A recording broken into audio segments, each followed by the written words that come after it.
Pendant la campagne électorale, tout le monde va taper sur la tête des chômeurs. Mais il ne faut pas se tromper de combat. Si on veut des résultats en matière d'emploi, la priorité des priorités, c'est la santé. Je vous explique.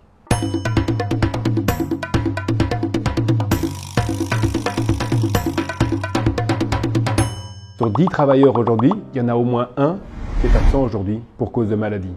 S'il y a 300 000 chômeurs aujourd'hui, il y a surtout 500 000 travailleurs qui sont malades. Ça fait 500 000 personnes qui souffrent et autant de collègues qui doivent compenser en mettant eux-mêmes leur santé en danger. Évidemment, il y aura toujours des malades et c'est normal. Heureusement, on a un système de soins de santé qui fonctionne bien. Mais il faudrait être aveugle pour ne pas voir qu'on a un problème structurel. Au cours des 5 dernières années, le nombre de malades a augmenté de 25%. Ça fait 100 000 personnes en plus aujourd'hui qui sont malades. On s'inquiète quand le chômage augmente de 3%, mais ici c'est 100 000 personnes en plus qui ne peuvent pas aller bosser. C'est comme si le chômage il avait augmenté de 33%. Le dernier gouvernement a fait augmenter le nombre de personnes qui ne peuvent pas aller travailler de 100 000 unités, 100 000 personnes.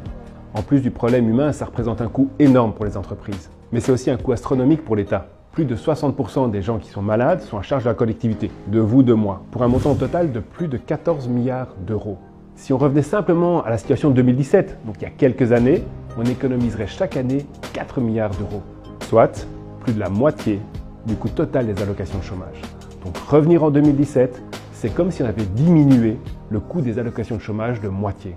On parle bien de revenir au niveau de 2017, pas des trucs impossibles. On parle de hier, il y a quelques années, au début de ce gouvernement. Pour y arriver, chez les engagés, nous défendons une approche en 3 temps.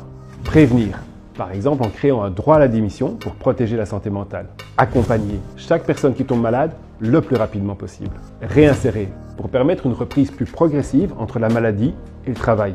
Il faut pouvoir adapter les carrières aux besoins de chacun. Faire de la politique, c'est faire des choix, et chez les engagés, notre choix, c'est la santé.